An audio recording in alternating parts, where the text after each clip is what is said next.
Hello and welcome to another episode of Battle Ready. And today we thought we'd talk a little bit about painting, which is not my favorite part of the hobby, but Drake likes it. It's the best. Drake likes it a lot. And so the question is, sometimes people say, well, what should a good first army be? And you should pick this army over that army because the painting's easier and so on and so forth. And so I thought we'd talk about, well, are some armies harder to paint? And if so, what makes an army hard or easy to paint? So Drake, are some armies harder to paint? Oh, a million times yes. Okay, why do you say that? Because, can I compare like two armies? Sure, go for it. Slaves is a super hard army to paint. It looks like that to me. There's trim upon trim upon trim. You have to do the black, then you have to do the trim, then you have to do the banners, then you have to do all the weird growths they have, then you have to do the weapons, then you have to do the shields. You have to do the 8 different colors of leather. Okay. Whereas Iron Judge is like, yellow goes here, green goes there, silver goes there. But the Iron Jaws aren't like, they're still like stuff to paint on them. There's still little gadgets and gizmos and fun things. Okay, so you think that if they have a lot of detail, that makes it harder to paint? Not exactly, but when there's like a lot of trim, like that's detail, right? Yes, but what I mean is like stuff outside of the armor. Okay. When like trim, when there's a ton of it, makes it harder to paint because you have to be careful not to get trim on the metal and trim on the armor. I think I would call that detail. I think that's the word I would use. I'm not saying that detail itself is bad. I'm saying too much trim makes something hard. Yes, when there's a lot of detail. Not all detail makes something hard. Only Okay. trim, which isn't, not all detail is bad. Only too much trim. Well, what about all the different leather pouches and stuff you were talking about too? Yeah, it's slaves. Yeah, that's what I'm saying. All that Dang it. detail, all that detail makes it hard. I think there's truth to that, and I think that a lot of people think that way. But I've got a little bit of a different take. Oh, really? My take is, are some armies harder to paint than others? No. I think they're all the same. I think every army is the same, basically. Although I do agree that the amount of trim on Slaves to Darkness models can be ridiculous. So maybe some armies are more annoying to paint. Maybe that's a good reason. But they're all equally annoying to you, except Squigs. You had a fun time. You had a not bad time painting Squigs. Well, I don't enjoy painting, that's true. But, and the reason I say that is for two reasons. Now, you might look at one thing that's classically very difficult to paint is skin. Because skin's not one color, right? It's layers of different colors. Make it one color. Just one color. So that can be harder than like a Stormcast suit, right? Easier. Gold. But I think there's two things that make basically every army the same. The first is standards. Don't have them. Don't do it. I should say, maybe not having standards wrong, but like low standards. Keep yourself to a battle-ready standard. If you're just looking to field some armies on the table so that they look fun and evoke a good scene, so they're not just gray glurbs on the table. You want to get that narrative kind of sort of cinematic feeling going. They don't have to be painted like in the magazines. They don't have to look like the heavy metal team, right? They can just those look guys are too good. Pretty good. They can just look pretty good. So that's one. And two is I think what really helps are using a lot of tools that are very easy to use. And the two that I think work super good are contrast or speed paints, right?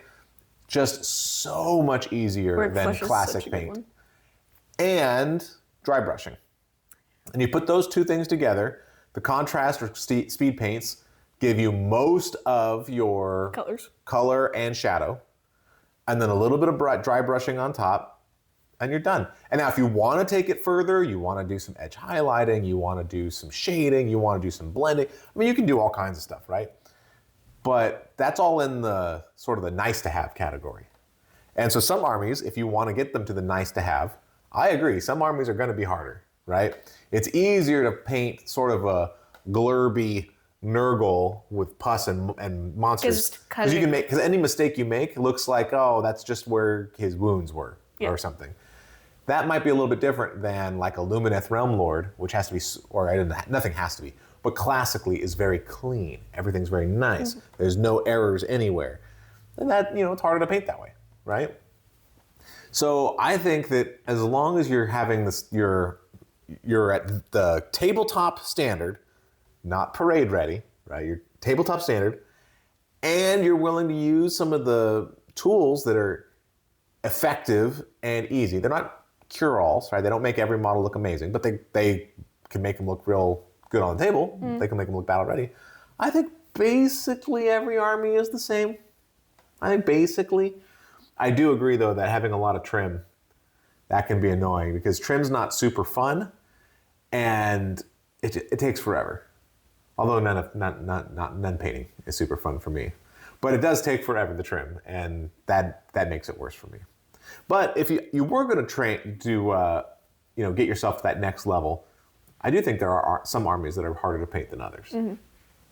What do you think would be among the hardest to paint armies? For super good? If you were going to go, something above battle ready standard. Maybe you're not looking to win a golden demon or anything, but you decide that you want to have the best painted army at your local shop. Or among your 4 friends who play, you're going to have the best army. So you're going to try a little extra hard. What do you think are some of the tougher armies? Iron Jaws. You think Iron Jaws is hard? It's hard to do better than like a battle ready standard. I don't know if I agree with that. I think if you put the time in, you could do better than a battle ready standard. The reason I say it is because they don't have a ton of like trim. Their armor is just slabs of metal. Yeah, so they don't have as many details as like Lumineth or Stormcast or Slaves. For sure, I completely agree with you that their detail isn't as high as some of those other armies. But you could still, like, rather than painting the whole thing yellow, all the armor yellow, you could do like different kinds of yellow and really blend up those highlights. So you ended up using like 5 different shades of yellow, going from like a darker yellow in the corners, all the way to a near white by the highest recesses. And I think that would look really good and take forever. And in my opinion, not being worth it. But I think you could. I don't think there's anything stopping anyone from making Iron Jaws look fantastic. Yeah, I'm just saying they would be harder than some other armies. I mean, I'll take your word for it. I don't know if I agree. I think that the opportunity is there. And frankly, I don't think that having that much detail on a model necessarily means you're going to have a better paint job. Yeah. So even if Iron Jaws are relatively bereft of, little things hanging off of them, I don't know that that's going to affect the paint job. I mean, you could still really do distressed leather. You could still really make their pants look a certain way, really do something that's special on their armor, really go, non-metallic metal on their gore choppas or whatever. Yeah, what I'm talking about is like Iron Jaws specifically, because you can do that to any army. Like to make an Iron Jaws army look unique from a city's army in terms of like armor and such, I think it'd be much harder. I don't know. I think I disagree. I mean, I'm no painter, right? Well, who am I to disagree? And you've painted way more Iron Jaws than I have, so I shouldn't be too vociferous about it. But I do think that Iron Jaws, I think there's enough there that if you wanted to take them to the next level, you could, for sure. I think the thing that would be hardest actually is something like Daughters of Cain, where there's just, or even Fire Slayers, where there's just lots and lots of skin. And if you wanted to make that, because what I do with skin is I bring out the old Dark Oath flesh, or Gilliman flesh, or Fire Slayer flesh, or those flesh ones. I just try to not paint things that have normal human skin. I just orcs all day. Blop that on there, and I let the shade go into the shades. I let the highlights come out through the contrast paint. I rarely do eyes now. I used to do a lot more, but I feel like they just, you don't see them. At least at the tabletop level, you just don't see them. You don't see the eyes. Well, I used to do they're hard. So why am I spending all this time doing it and keeping my hand real steady when it doesn't add anything? Well, I used to do for back when I was doing Gits and Early Destruction.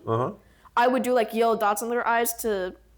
I don't know why I did it for Iron Jaws, but I know why I did it for Gits because like the bad moons glow. Yeah, sometimes like with the Skaven, I did a few more eyes because I could just do like a red dot for their beady little rat eyes, right? But when you do something more human or elf or dwarf, where you've got to do, ideally you're doing black, then white inside, so there's black around the white, and then a dot of black inside the white. Yeah. And it looks good when you do it. Sometimes, sometimes you got to fix it. But it's just like you have to hold the mini so close to see it. Or it's get just like not one of worth those giant mirrors that move around. A giant mirror? Or, I mean, magnifying glass that. Oh, yeah. On like an arm that goes. Yeah, we're not going to play with giant magnifying glasses on our faces, though. We're just going to play the game. So I think that to me would be something that's more difficult. Something that's easier, I'll tell you, a couple armies I think would be pretty easy are anything where you've got mostly one color Stormcast. and then an accent. So Stormcast, especially if you're painting Hallowed Knights or Hammers. Those silver or gold. Right. And the other ones work good too, right? Because they're all one color. Celestial Or like Vindicators. OBR, where you have mostly bone, right? bone, and you can get Skeleton Horde Such a good bone paint. and do that up real quick. And then, now that's not the only color, right? You have to do little accents. You have to, like Hammers of Sigmar have blue capes or trim or whatever. You have to do the nadirite weapons. Right, yeah, so there's other things, right? Yep, So it's not black. all one color. I don't want to oversimplify, but you can get a lot of it done with one basic color and a wash. Or in the case of OBR, if you're just using Skeleton Horde, one application of contrast paint. Yeah. Right? Can you fancy it up? Oh, yeah. Of course. You can do all kinds of stuff to fancy it up, right? But in terms of just ease of paint, especially if you want to get something, you're not trying to win a golden demon or a crystal brush or anything. You're just trying to get something good for the tabletop and play with your friends. Those couple armies I think can be really easy. But what else do you think? Is there anything that you're looking at a model and you think, oh man, I'd love to paint that, but that looks really hard, or that looks like it won't be fun? Or, oh, that looks fun. Yeah, either way. I think if we're going to like good standards, Zinch would be easy. Why is that? Because there's a ton of flame. And with flame, if you want to go super above and beyond, there's a lot of opportunities for like OSL. Yeah, I think that, it's interesting. When I first started painting, fire was very, very difficult to do. And I have definitely gotten better at it because lots of things in Warhammer are on fire. Yeah. So I've had a lot of opportunities. So I've definitely gotten better at it. And now I think I can do flame passably well. Again, I'm not winning any awards. Oh, yeah. But where it looks like you can look at it and be like, oh, yeah, that thing's on fire, right? And so at this point, I think I would say that flame is not that bad once you get the hang of it. Yeah. But I could see, talking to myself from several years ago, I could see flame being hard, for sure. I think that anything, like I said, anything with skin, that's going to be hard. Anything with, not skin, what was I going to say? Oh, yeah, trim. Like anything with trim. So a lot of the Carrick Acolytes, they all have trim on all their shields. I painted a couple. Everything, the whole Chaos Warrior, Chaos Knight chosen side of Slaves of Darkness, because the new Dark Oath don't have that. But they have skin. They have skin. The Conans have skin. Who would have thunk? Yeah. Anything you have to like be very careful where brush control matters. I think that does present a challenge, especially for new people. Now, the nice thing about painting though is if you paint their armor black and then you're doing the gold trim and you mess up a little piece, well, you can always just come back in later with some black and fix it. That is one nice thing. And I think a lot of people that are new to the painting side of the hobby, maybe they've played, maybe they've built some models, but everything they have is gray. They get worried about it because I don't want to ruin my model. You don't. First of all, yeah, you don't. Because it doesn't matter how bad you painted it. Even primer is better than gray. It's about the same. But I feel like even no matter how bad you painted it, it's going to look better than gray. Yeah. Right? There's some terrible paint jobs online that are like memes and everybody laughs at with the eyes going crazy different ways. They're still better than gray. They're still better than gray. Because not only that, but when you put them on the table, you won't see the eyes going crazy probably. They'll just look normal. And then they're better than gray. You're like, oh yeah, that's an ultramarine. I can tell because he's blue. Yeah. Right? He's not a blood angel or whatever. I'm from the Grey Marines chapter of grayness. Exactly. The Grey Knights look a little bit different than just gray. Yeah. So yeah, I think that's one thing that's really good. And two, once you start doing it, it's not that bad. It gets fun. Well, I don't know about that. I'm not going to go that far. Although some people do think it's fun. So yeah, it's the best. But I feel like, once you learn just the basics of dry brushing. Dry brushing's super hard for me. I use my dry brush different than actually dry brushing. A little bit of, yeah, it's a skill, right? You have to get better at it. People talk about how easy it is, and it is easy, but it's, you got to learn it. Mm-hmm. The first time you try to dry brush, you'll probably mess it up. I use it to I've messed it up like the first 30 times I tried to dry brush, so. I don't even use it for dry brushing. I use it for I get some silver color on it. I stipple it out so that it just makes little chunks. And then for my iron dries, I would put it on their armor so it looks like their armor's beaten and battered. See, and that's the thing. You can enhance with stippling. There's all kinds of techniques you can learn.